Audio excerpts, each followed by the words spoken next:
Mathieu Manuel parle des personnalités clés du système BIA.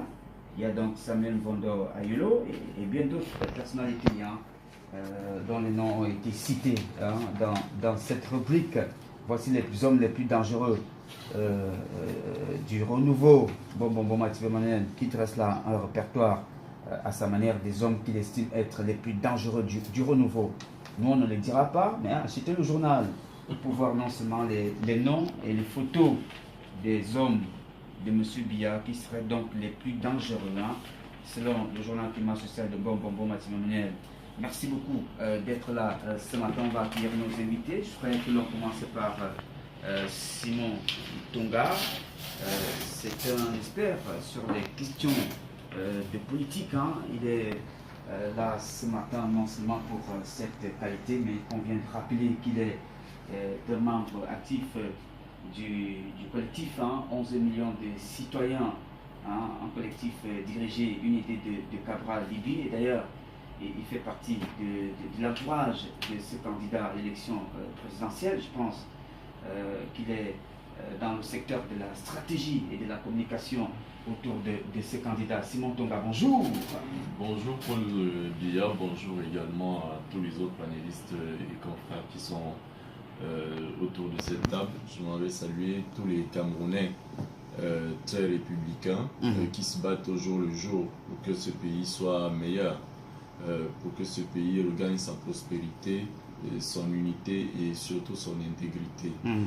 Je ne vais jamais cesser de le dire, la devise du Cameroun c'est peut-être paix, travail, patrie, mais je crois qu'il serait intéressant aujourd'hui de mettre le travail avant la paix, parce qu'en réalité la paix ne vient que dans une société où les gens ont travaillé, et c'est le travail qui va nous éloigner de trois grands mots. Et vous savez que si on ne travaille pas, ces mots habiteront toujours une nation, et cette nation ne pourra pas vivre la patrie et la paix.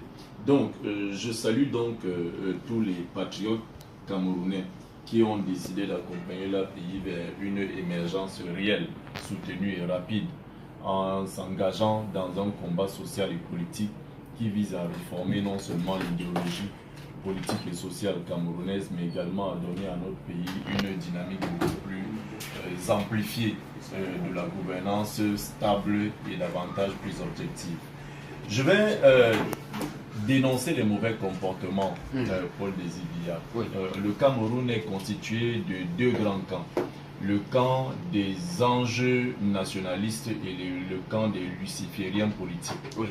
Et je voudrais vous faire constater ici, et comme m'a inspiré un grand professeur camerounais, Nkoum Vondo, en parlant de Lucifer, que le luciférisme politique, c'est cette attitude des politiciens qui ont du mal à s'insérer ou à se faire une image et qui, dans leur dynamique d'imposition de leur vision ou de fabrication d'une pseudo-image, essayent de tirer vers le bas tous ceux qui essayent, eux, de partir vers la lumière.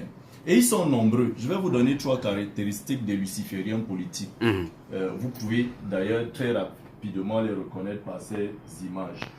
La première caractéristique d'un luciférien politique, c'est ceux qui se baladent sur les plateaux médiatiques avec des documents pour construire leur crédit. Et généralement, il ne suffit pas d'avoir les documents, parce qu'on peut avoir des documents. Mais ils gardent toujours un verset biblique à la fin pour les autres panélistes. Le deuxième critère des lucifériens politiques, c'est celui de ceux qui généralement, quand ils sont lancés dans une dynamique mensongère dans les médias, et que vous les coincez dans un domaine bien spécialisé, en leur demandant de vous donner les vrais chiffres, ils vous disent « je connais mais je ne dis pas ». Donc, je vais m'arrêter simplement sur ces deux types, ou ces deux critères de lucifériens politiques, pour vous dire que le Cameroun est envahi par les lucifériens politiques. Vous l'évoquez, le ministre Ndon Soumet qui le disait face à Cabral Libye sur la CRTV. Je pense qu'ils sont nombreux à présenter des similitudes, ou plutôt à aborder ce type de comportement médiatique. Vous m'avez vu ce matin, je suis assis, je n'ai pas de document, je ne réserve aucun verset biblique à quiconque que ce soit, et je pense que si on essaye de me poser des questions dans des domaines que je ne connais pas ou dont je n'ai pas la maîtrise, je ne vous dirai jamais je sais, mais je ne dis pas. J'invite les Camerounais à être plus positifs, à être plus objectifs. Il n'y a pas de mal à vanter et à promouvoir le mérite. Oui. C'est important de voir un Camerounais, même s'il est opposé idéologiquement à votre vision, de lui dire, sur ce point, vous avez des avantages. Je vous félicite pour cette dynamique. Mais voilà ce que je pense pour la nation. C'est ainsi que les hommes éduqués et raffinés parlent. Au lieu de venir ici, démonter les Camerounais sans argument véritable objectif. Je l'ai remarqué ces derniers temps dans tous les médias. Les jeunes qui expriment leur frustration parce qu'ils n'arrivent pas à réaliser ce que Cabral Libye réalise ces derniers temps, s'opposent de façon viscérale à ce dernier. Mais ils n'ont pas besoin de s'opposer à Cabral Libye. Leur véritable adversaire, c'est eux-mêmes, parce que ce sont eux qui sont incapables de se construire une image et de se donner une mission sociale qui vise à améliorer la gouvernance camerounaise et donc à améliorer les conditions de vie des populations. Paul Désir, quand il n'y a pas de l'eau au Cameroun, c'est la faute de ceux qui disent qu'ils ne s'intéressent pas à la politique. Quand il n'y a pas de l'électricité au Cameroun, c'est la faute de ceux qui disent qu'ils ne s'intéressent pas à la politique. Quand les routes sont crevassées et que les accidents sont multipliés, c'est la faute de tous ceux qui disent qu'ils ne s'intéressent pas à la politique. Quand dans nos quartiers, on n'arrive pas à avoir de l'eau potable dans les maisons, c'est de la faute de tous ceux qui disent qu'ils ne s'intéressent pas à la politique. Et Paul Désir Biya, quand un système éducatif est viralisé, quand un système éducatif est complètement bas sur le plan de la valeur, de la construction humaine, c'est la faute à tous ceux qui disent qu'ils ne s'intéressent pas à la politique. Et quand les hommes sont corrompus, quand les hommes sont rentrés dans une dynamique de détournement des deniers publics et que la justice elle-même, elle devient faillible face à cet état de fait, c'est la faute à tous ceux qui disent qu'ils ne s'intéressent pas à la politique. Et je suis souvent très amusé de voir les jeunes Camerounais qui disent vraiment, je suis apolitique. Je ne fais pas de la politique. Allez faire de la politique. Mais si la politique, vous ne la faites pas, mais elle vous fait. Parce que vos enfants n'auront pas du travail. Et c'est en ce moment que vous allez penser à Paul Biya. En disant Paul Biya mal dirigé. Mais c'est aussi vous qui dirigez mal. Et c'est pour ça que nous, la nouvelle génération, les jeunes leaders camerounais, nous disons aujourd'hui, la mauvaise gouvernance camerounaise n'est pas un problème uniquement de Paul Biya. C'est un problème global. Et si nous voulons résoudre le problème de la malgouvernance camerounaise, nous devons nous attaquer à tous les secteurs d'activité du Cameroun et à tous les domaines d'activité du Cameroun.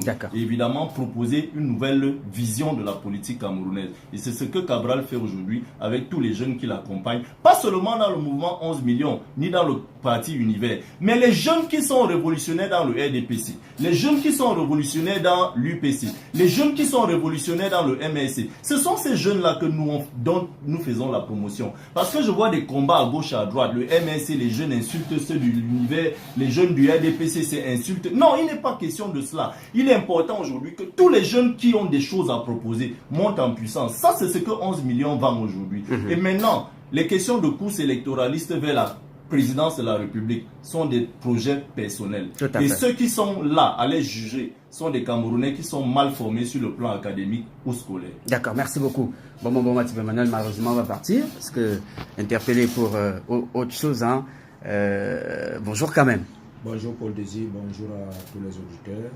Bonjour à tous ceux qui... J'espère que ce n'est pas une mauvaise nouvelle. Non, ce n'est pas une mauvaise nouvelle, on m'appelle pour un travail. D'accord. Par rapport à mon journal. Je salue tous ceux qui sont dans ce studio. Mais je voulais quand même dire ici quelque chose. Tu te souviens que tout de suite, là, Afrique Média vient de